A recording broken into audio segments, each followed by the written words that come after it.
The title of this notes is Derivative of a Function, and this topic is going to focus on defining the derivative of a function, including the notation, and then we're going to describe a derivative in the 4 ways, algebraically, graphically, numerically, and verbally. This is all coming from section 3.1 of your textbook. So the first thing we're going to start with is the definition of our derivative. There are 2 different definitions that I'm going to share with you. The first definition you will recognize from our limits unit, and that definition is the limit as h approaches 0 of f of x plus h minus f of x all over h. Remember, this is just the slope formula, y2 minus y1.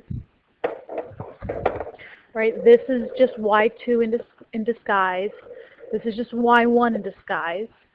x2 is x plus h, and x1 is x. And when you subtract them, you are left with h. So it's really just the slope formula in disguise. And the key here is that these points, x1 and x2, are getting so close to each other. As h gets close to 0, h is the distance between the 2 points. These points are getting so close to each other, eventually they're on top of each other and they're the exact same point. So we're going to follow example 1. It begins on page 99, but it's really on page 100. Let's do example 1 together. We're going to find the derivative of the function. This is example 1 on page 99. Find the derivative of the function f of x equals x to the 3rd power. Most of what we were doing in chapter 2 was finding the derivative at a single point, but we could find an equation that will give us the derivative at any point, still using the same formula. The only difference is now I'm not going to define x for you. So it's not going to change anything. So the limit as h approaches 0 of f of x plus h minus f of x all over h. And I'm going to replace x plus h into the function. So the limit as h approaches 0 of the function is now x plus h cubed minus f of x, well that's just x cubed all over h. This is kind of blending in. That's the second line right there. And now we're going to simplify. We have to do h plus 3 quantity cubed to the 3rd power. Do not try to simplify those exponents. You cannot distribute them. You have to actually do x plus h times x plus h times x plus h. I'm going to do that off to the side here. Let me start with just 2 of them. If I FOIL those out, I get x squared plus xh plus xh. So that's plus 2xh. Don't ignore my lines there. They're crazy. Okay, so that's x plus h to the 2nd power. So now we're going to take that and we're going to multiply it by x plus h again. That'll get us to the 3rd power.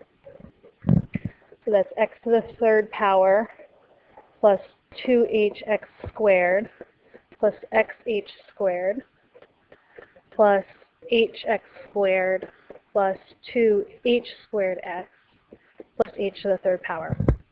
Look to see if there's any combined terms that can be combined. These are both hx squared, and these are both xh squared. Doesn't matter the order. So what we really have is the limit as h approaches 0 of x plus h cubed is now x cubed plus 3hx squared plus 3xh squared plus h cubed. Remember, it's minus x to the 3rd power, because I'm continuing on with this, all over h. This whole thing that's in brackets, that's just x plus h to the 3rd power. So now we're going to simplify our numerator. X cubed minus x cubed cancels out. So we have I'm going to pick it up under all this work. The limit as h approaches 0 of 3hx squared plus 3x h squared plus h to the third power all over h. And I see that there's a GCF of h. Every single term there has an h in it. So I'm going to go ahead and factor out the h. The limit as h approaches 0 of 3x squared plus 3xh plus h squared. The h has been canceled out. Okay, so now let's think about the limit. H is approaching 0. As h approaches 0, this approaches 0, and this term approaches 0. So the limit is 3x squared.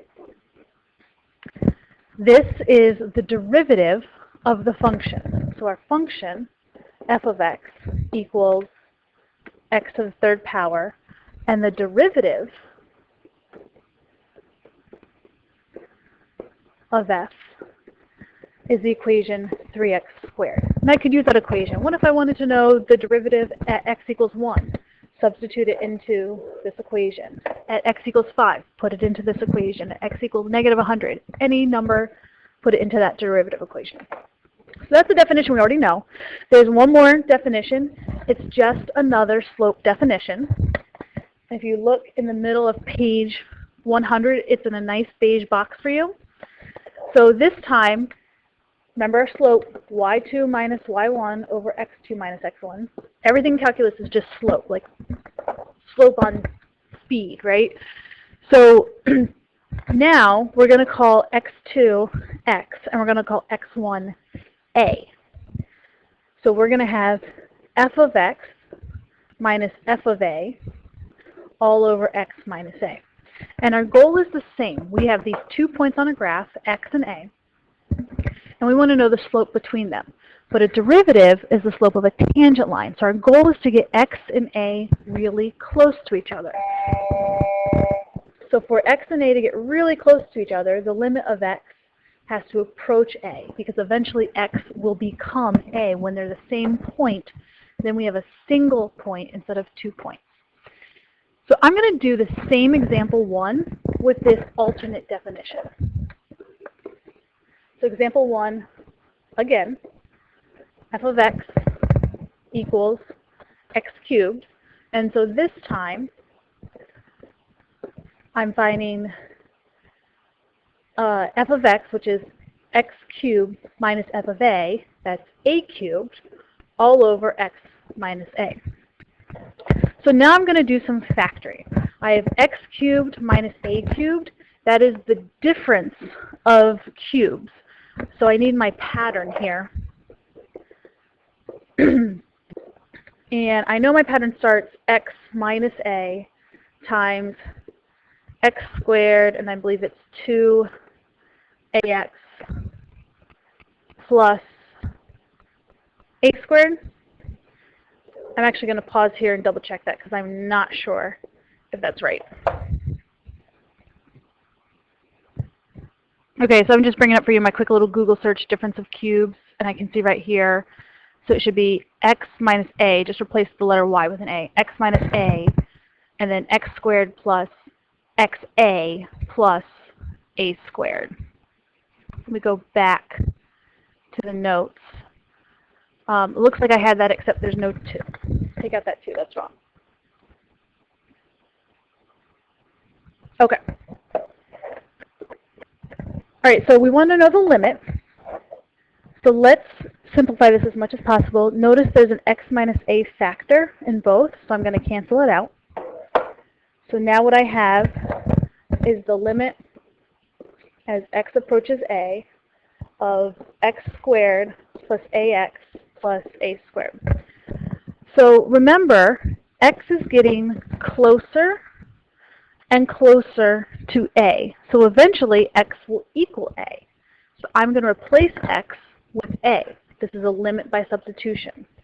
So this becomes a squared plus a times a plus a squared. And now I'm simplifying. A times a is a squared. And I have 3 a squared, so that's a squared, so that is the limit, it's also the derivative. And what I want you to notice is that by the old definition, we had 3x squared. And then by the new definition, we have 3a squared. Both x and a are variables, so we're really getting the same answer using either definition. There are a couple of ways to notate derivative. In fact, there are 4 ways. If you look at page 101 in your textbook in the top, there's a list of the 4 different ways. Please jot those down in your notes, and I'm going to begin using those notations for the remainder of these notes. The next section talks about the relationship between the graphs of f and f prime. We're going to spend a lot more time on this in chapter 5, but just a quick introduction. So remember that derivative is slope. A derivative, it's the slope of the tangent line. I'm going to do my very best to sketch example 3 into the book, from the book into my notes, so it looks like it's going up and then it's coming back down. Okay, so this is the graph of f. And so I want to know, what does the graph of f prime look like? That's the derivative. So what I'm going to do is I'm going to draw very small tangent lines, and I'm going to think about their slope. So that's a positive slope. Still a positive slope, but getting closer to 0. And then right here, the slope is at 0. So each of these little tangent lines has a positive slope, but the slope is decreasing, getting closer to 0. So my derivative is a positive number that's getting closer to 0. So my derivative might look like this. Positive number getting close to 0. Because at this point, the slope is 0. So at that point, derivative is 0. From that point on, the slope is negative. Oh, and it's going way negative, way negative. So it's going down. Slope is still negative, but now it's coming back closer to 0. And right here, it's at 0. And then it's going to start increasing again. So on the left, I have my original graph f, and on my right, my graph of f prime. Don't worry about being good at that now. Like I said, we're going to have a lot more practice in a couple months when we get to chapter 5. Okay, so the next to last thing, I have 2 more things we're going to talk about. Graphing a derivative from data. So this just means from a table. So if you look back at the outcome, we did it algebraically with our definition. We just did derivatives graphically. So now we're going to do them from a table. We practiced this a lot in the first unit, that intro to calc unit. The thing that I want to draw your attention to most is the unit. So just remember that for slope, a derivative is a slope. And so I'm using my slope formula, the change in the y values over the change in the x values. So my unit will be the y units divided by the x unit. So look at the example on page 103. It's not a fantastic example, but the table is we have x as the number of people, and then the y is the probability. So if I'm going to ask you about the derivative,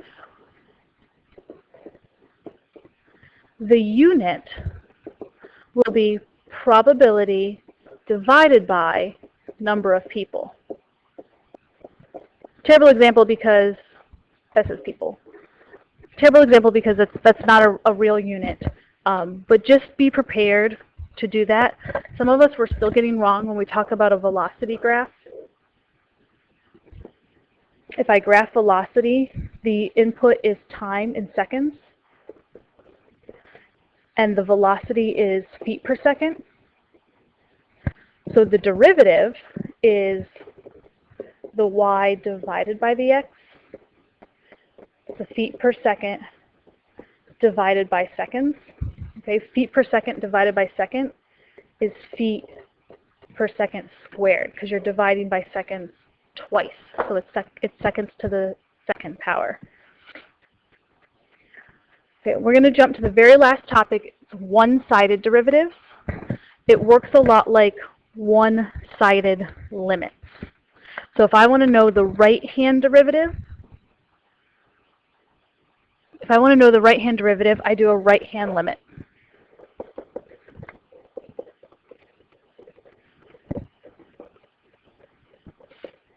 Okay, so it's going to be the limit as h approaches 0 from the right of f of x plus h minus f of x all over h. If you like our new definition of limit, the limit as x approaches a from the right of f of x minus f of a all over x minus a. So two ways to talk about right-handed limit. Similarly, we have a left-handed limit, left-handed derivative. That's its derivative. And it's just going to be the left-handed limit of the definition. And either definition is sufficient. So I'm going to do with you example 6 on page 104. This is going to be the last thing in our notes.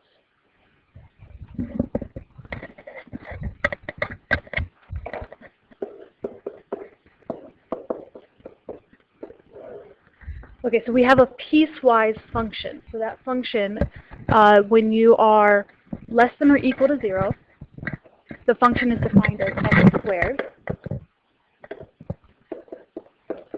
But if you're greater than 0, you will define the function as 2x. And there's a graph of that function in the margin.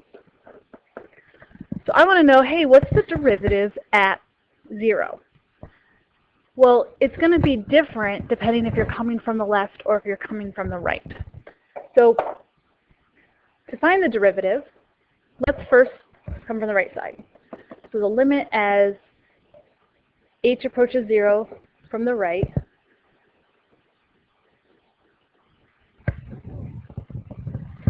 and because we're talking about finding the derivative at 0, to the right of 0 is a number like 0.1. That's a positive number. So we're going to use this branch of the function. Let me finish writing the rule. So we're going to use 2x here. Replacing x with x plus h. And then just simplifying, that's 2x plus 2h minus 2x all over h. Notice that those cancel. Notice that the h's cancel. So the limit is 2. So the derivative at the derivative at 0 is 2. That means the slope of that graph at 0 is 2, the slope of the tangent line. That's the right-handed derivative. I'm going to abbreviate. So now let's talk about the left-handed derivative. So we're talking the limit as h approaches 0 from the left.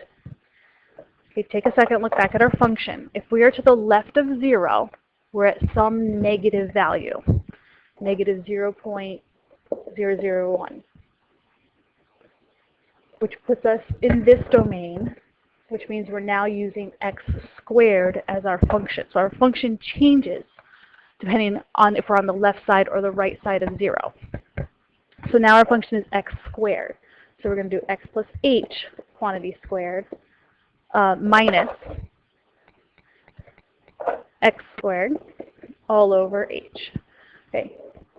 FOIL that out. Do not distribute your exponents. So that is x squared plus 2hx plus h squared minus x squared all over h. X squared minus x squared cancels out. And then I see h cancels out. So I have 2x plus h. Okay, but I'm talking about the limit as we go to 0. So that's really just 2x. So that's my equation for my derivative. I want to know the limit at 0. So I want to know the derivative at 0. So I'm going to plug 0 in, and I'm going to see that the derivative is 0. So the left-hand derivative says that the derivative is 0. And if you look at that picture that's in the margin, figure 3.9, you can see, if you're looking just at the right, that tangent line will have a slope of 2 because that's a line with slope 2. And then if you cover it up so you're looking at the parabola on the left, the tangent line is going to be horizontal. It's going to have a slope of 0 because you're reaching a minimum. So just like in limits, if your left and your right don't match like they do here, then it doesn't exist. So what we will say is that this function does not have a derivative at 0 because from one side it's 2 and from the other side it's 0. So, we'll call the function y, not f. Y has no derivative at 0, and that can happen. Just like the limit does not exist, right now the derivative does not exist. That's the end of our notes. Go ahead and put your line for your summary, and we will practice 3.1 in class.